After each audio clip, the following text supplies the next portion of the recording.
They're really a close couple, aren't they? Well, we're like that too, though. Then my husband casually embraced my shoulder. It made me extremely uncomfortable. Don't touch me. Having learned everything, I can no longer forgive this man. Yeah, but those two are about to experience hell. Because of you? Huh? I said that and brushed off my husband's head.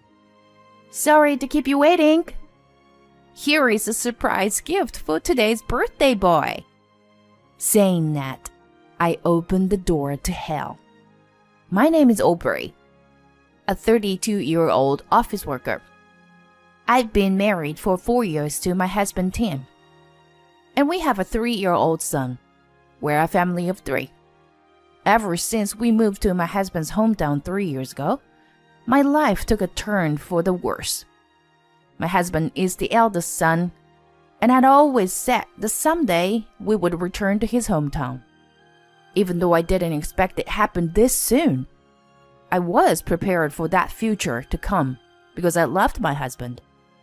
But the catalyst was the death of my father-in-law, who had a heart condition. My husband quit his job without consulting me, saying it was because he was worried about his mother. I understand that you're worried about your mom, but quitting your job and coming here? How do you plan on making a living? I was also working, but living expenses were difficult with just my salary. Then my husband Tim said, the salary will be lower than now, but since we'll be living together, we won't need living expenses. It'll be fine. My friends from hometown are all good guys. And Aubrey, you will get used to it quickly too. I've always been a cautious person, and I admired my husband's optimistic nature before we got married. However, after getting married, there were times when I got frustrated with my husband's impulsive actions. Fortunately, there was a branch of my workplace within commuting distance from my in-laws' house, so I requested a transfer. We managed to finish the move in a hectic manner. And as for my mother-in-law, she was an incredibly kind person. We had agreed to divide the household chores, but to be honest, my mother-in-law took on most of the responsibilities. I'm sorry all the time. You're a lifesaver. It's fine, really. Aubrey, you work full-time, and I have spare time with my part-time job. Managing work and raising a child is truly amazing. Thank you for your hard work. But you don't push yourself too hard when things get tough, okay? How many times have I wished to hear those words of encouragement from my husband? Since returning to his hometown, my husband has been away from home more often. He often made silly excuses about being busy with his friends, and he would get scolded by his mother as well. About I had concerns about being in an unfamiliar place. I adapted well to my new workplace and relationship. However, there was something that I just couldn't understand. Huh? Again? As I sighed, my husband responded optimistically as usual. Oh, come on, don't say that. It's also a chance for you to make friends, right? My husband's friends from his hometown were close-knit, and they had birthday parties every month, rotating among themselves. Even if I attended, being an outsider, I felt out of place. While I was left out, my husband would enthusiastically engage in nostalgic conversations with his friends. Among them, there was a couple that my husband got along with, but I didn't like them. Or rather, I particularly disliked the wife. Her name was Naomi, and she was my husband's childhood friend. Naomi's husband, Harry, was also my husband's childhood friend, and the same age as him. Aubrey, let's be friends, okay? It's surprising for Tim's wife, you know. You're so elegant. As she said that, Naomi poked my husband, laughing and playfully teasing him. I always thought she was too familiar in front of her husband's wife. This couple had a daughter the same age as our son. Unlike the cheerful mother Naomi, their daughter was a quiet child. But since they attended the same nursery school, she quickly became friends with our son. This led to Naomi frequently bringing her daughter to visit my in-laws' house to play together. Aubrey, where did you meet Tim? What do you like about Tim? Naomi often asked questions that made me feel like I had to explain myself. Noticing that I didn't look pleased, she seemed to realize. Oh, sorry. If I made you uncomfortable. Words can be difficult. I'm really sorry. She would apologize in such a manner as well. During that time, when I came home from work, I saw a man and a woman having a heated argument at the entrance of the house. Shut up. Let go of me. The one raising his voice was my husband, Tim. Wait a minute. We're not finished talking yet. Naomi was the one in tears. I was deeply shaken, but managed to speak calmly. What are you two doing here? In response to my words, my husband wore a guilty expression and said, It's nothing. He forcefully entered the house, leaving me alone with Naomi. An awkward atmosphere filled the air. I asked Naomi, Did my husband do something? No, it's nothing. It's unrelated to you. Saying that, Naomi hurriedly left. As I rushed into the house, my husband was sitting there, laughing and watching TV, as if nothing had happened. That night, after my mother-in-law and our son had gone to sleep, I confronted my husband. I'll be direct. Are you cheating on me? I said it coldly. What? That's out of nowhere. I'm not cheating. I've always been faithful to you, Aubrey. He tried to embrace me, but I pushed his hand away. Enough with the excuses.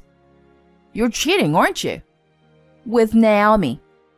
Upon hearing my words, my husband's eyes widened, and he started laughing hysterically, clutching his stomach. Ha! Me and Naomi? That's absolutely ridiculous. Are you still bothered by what happened today? It was just a casual conversation and Naomi exaggerated her reaction. Naomi is like a little sister to me, and there are no romantic feelings involved.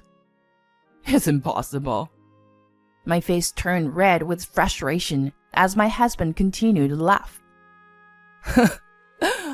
I'm telling you, Aubrey, I would never cheat. Please, believe me.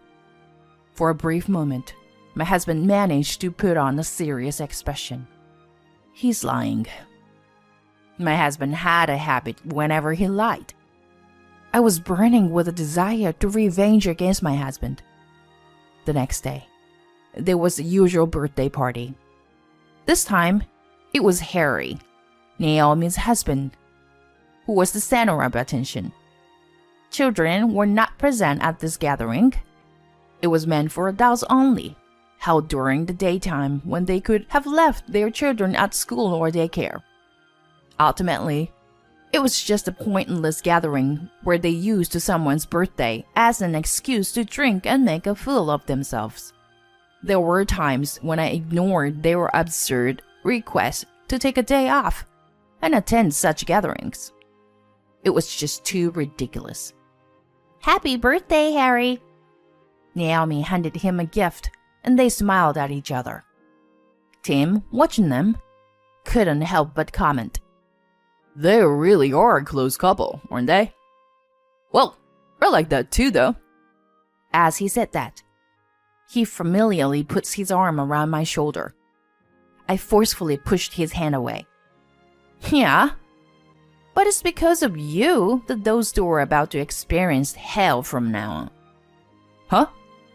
Ignoring my husband's reaction, I headed towards Naomi and her husband. Sorry to keep you waiting. Here is a surprise gift for today's birthday boy, Harry. I shouted loudly, surprising everyone since I'm usually quiet. In an instant, everyone around me became curious and interested in my behavior. Harry, happy birthday. The surprise is inside. Please, go ahead and open it. Huh? Oh, okay. What could it be? Harry, whom I rarely spoken to, looked a little puzzled. Is this a projector? Harry looked blankly at the gift. It's a surprise for me and Aubrey to you. Naomi said that and connected her phone to the projector. Oh, could it be a celebratory video? By the way, when did you two become so close? My husband tried to say something, but I pretended not to hear him. A celebratory video? If it was something cute like that, it must have been nice. The expressions of the people in the room, who had been excitedly gazing at the wall, quickly turned grim. Their gazes immediately shifted to a particular person. Is this Harry? And he's with... That's definitely not Naomi, right? One of our friend's words made Naomi's husband pale completely. Huh? Wait, what? He seemed too overwhelmed and couldn't find his voice. The video that was being projected showed Harry entering a hotel with an unfamiliar woman. Hey, Harry? Who is this? Naomi calmly questioned Harry, who remained silent. Then my husband Tim spoke up. Nah. This is all edited, right? It's really well done, though. He started joking around, following my husband's actions. Yeah, it must be edited after all. I almost fell for it. Ken, who is from the same company as my husband, said. The people around were now completely confused by their reactions. Naomi ignored them and started playing the next video. Huh, is this me? My husband, who had been joking around just moments ago, turned pale like Harry. It was a footage from a car's dashcam. Tim, with a frustrated look on his face, was talking to someone on a phone. I came all the way to the neighboring town to meet a woman I met through an app. But she didn't show up. It's so damn irritating. Oh, Ken, you too? Well, cheers to both of us, I guess. Many people in the room seemed to grasp the situation. No one in the room believed it was edited. Disdainful glares pierced my husband and Harry. The two of them seemed uncomfortable, that they would shrink and disappear at any moment. Oh, and there is also a version with your coworker Ken. Should we watch it? In an instant, a woman who seemed to be that person's wife shouted. The place was in chaos, resembling a hellish scene. Aubrey, that's not it. Naomi, it's a misunderstanding. The idiotic man tried to say something, but our answer was clear. Divorce, please. Yeah, there's no other option. Let's go back a little in the story. The day after the argument between my husband and Naomi, I was at the nursery to pick up our son when Naomi, who had also come to pick up her child, approached me. She told me that she had something important to discuss, so we exchanged contact information. I'll be direct. Tim is cheating on you. I had noticed my husband's infidelity, but I had mistakenly thought it was with Naomi. So, I was surprised. This is what Naomi told me. It's my husband, Tim, and that Ken. These three of them. Naomi's voice trembled with anger. The content was so disgusting that it made my body shiver. From that day on, Naomi and I decided to gather evidence of their infidelity. We were able to gather evidence quickly. It turned out that they were pretending to be single within the app. I felt like throwing up when I saw them entering the hotel. But having Naomi by my side was truly reassuring. By the way, I was the one who had disguised myself as the woman who didn't show up. We confronted the three idiotic men, who were now bowing their heads in shame. It's truly disgusting. I never want to see your face again. My strong words made my husband look a bit annoyed. This doesn't count as cheating. It's just playing around. Don't be so angry, Aubrey. Come on, cheer up. As my husband tried to put his arm around my shoulder, I forcefully pushed him away. Do you realize how you only touch me like this when it's inconvenient for you? Disgusting. Don't touch me. My husband became enraged because he didn't like my attitude. Fine. Then why don't you just go back to your parents' place? Our son will be raised here by me and my mom. My body trembled at my selfish husband's words. The birthday celebration came to an end, but our friends cut ties with the husbands. By the way, even when we returned home, there was no apology from my husband. He seemed to assume that I had forgiven him. After a couple of days, my husband called me repeatedly on my phone. Hey, what's up? I responded cheerfully. Aubrey? Where are you right now? I can't get inside a house. Tim's voice was filled with panic. What's happening? That house is no longer your family home, you know? Huh? What are you talking about? As Tim tried to play dumb, I decided to hand the phone to someone else. Tim? Mom? I sold that house, you know. You said you were worried about me and came back to the hometown. But you weren't even home. You've caused trouble for Aubrey too. Your belongings are packed in boxes outside. Collect them yourself.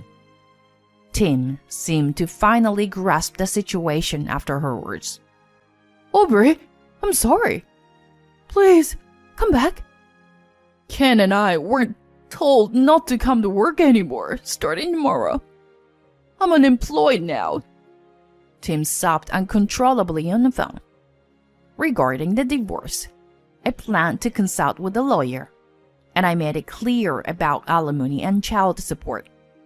Ignoring my husband wailing, I hung up the phone. In fact, I had already discussed this with my mother-in-law earlier.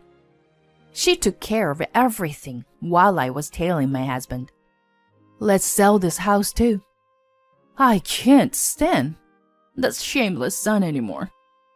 We're cutting ties with him. And my mother-in-law quickly made a real estate deal. I was surprised by her efficiency. Everything had been planned, but the only ones unaware were the individuals themselves. They needed to learn a lesson about respecting women. Afterward, I started living with my son and my mother-in-law. In fact, my own parents had already passed away, and I only had my sister and our husband at my parents' house. Both Naomi's and Ken's also went through messy divorces, but they were successfully finalized. I heard that the three men started blaming each other and ended up fighting, leading to a police intervention. I couldn't find words to express my disappointment. From my perspective, they were all scumbags. Since then, Naomi and I have maintained a good relationship. Well, Tim has always been a scumbag. So I was worried when he brought a seemingly serious girl like you. I've been concerned all along." We laughed together. "I don't need Dad. As long as I have Mom and Grandma." And my son said with a smile, which brought tears to my eyes, "Moving to an unfamiliar place, I experienced hell, but it wasn't all bad. My mother-in-law remained kind, and I found myself relying on her. With this new and precious family, I am determined to move forward into the future."